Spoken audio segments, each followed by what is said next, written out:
নজরুল ইসলামের চরণে গাকুল প্রণাম জানিয়ে আমার কবিতা শুরু করছি। উপস্থিত সকলকে জানাই ভালোবাসা এবং বৈশাখী জ্যৈষ্ঠ সম্মিলিত শুভেচ্ছা। কবিগুরু রবীন্দ্রনাথ ঠাকুরের লেখা শেষ চিঠি।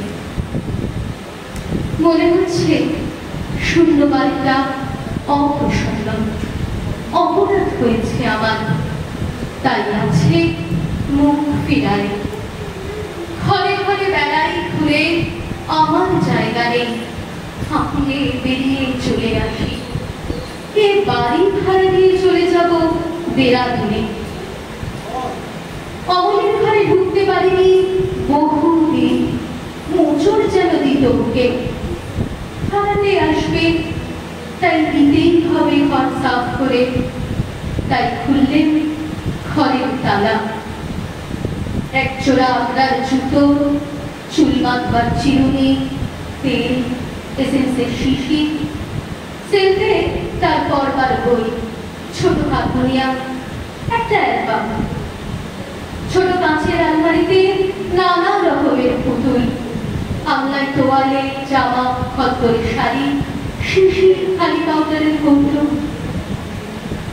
চুপ করে বসে রইল চৌকিতে, টেবিলের সামনে। লাল চামড়ার বাক্স স্কুলে নিয়ে যেত সঙ্গে, তার থেকে খাতাটি নিলে তুলে, আঁক কষবার খাতা। ভিতর থেকে পড়ল একটি আখোলা চিঠি, আমারই ঠিকানা লেখা, অমলের কাঁচা হাতের অক্ষরে। শুনেছি ডুবে মরবার সময় অতীতকালের সব ছবি এক মুহূর্তে দেখা দেয় নিবিড় হয়ে। চিঠিখানা হাতে নিয়ে তেমনই পড়ল মনে, অনেক কথা এক নিমিষে। অমলের মা যখন গেলেন মারা, তখন ওর বয়স ছিল 7 বছর। কেমন একটা ভয় লাগলো মনে, ও বুঝি বাঁচবে না বেশি দিন। কেননা বড় করুণ ছিল ওর মুখ, যেন অকাল বিচ্ছেদের ছায়া ভাবি কাল থেকে উঠে এসে পড়েছিল ওর বড় বড় কালো চোখের উপরে। সহসতা ওকে সঙ্গ ছাড়া করি। কাজ করছি অফিসে বসে, হঠাৎ মনে হতো যদি কোনো আপদ ঘটে থাকে। বাকিপুর থেকে মাসি এলো ছুটিতে, বললে মেয়েটার পড়াশোনা হলো মাটি, মুখ্য মেয়ের বোঝা বলবে কে আজকালকার দিনে। লজ্জা পেলেন কথা শুনে তার, বললে কালই দেব ভর্তি করে বেথুনে। স্কুলে তো গেল, কিন্তু ছুটির দিন বেড়ে যায় পড়ার দিনের চেয়ে। কতদিন স্কুলের বাস সঙ্গী যেত ফিরে, শিক্ষাক্রান্তে বাপেরও ছিল জোর। ফিরে বছর মাসি এলো ছুটিতে, বললে এমন করে চলবে না, নিজে ওকে নিয়ে যাব, বোর্ডিং এ দেবো বেনারসের স্কুলে, ওকে বাঁচানো চাই বাপের স্নেহ থেকে।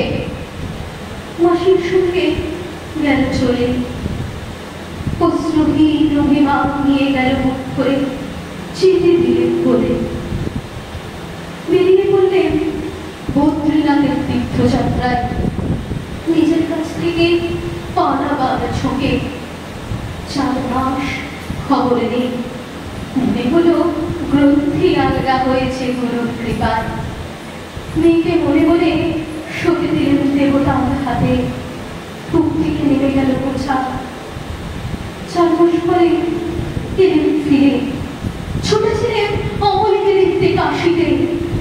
পথের মধ্যে পেলাম চিঠি, কি আর বলবো, দেবতাই তাকে নিয়েছে।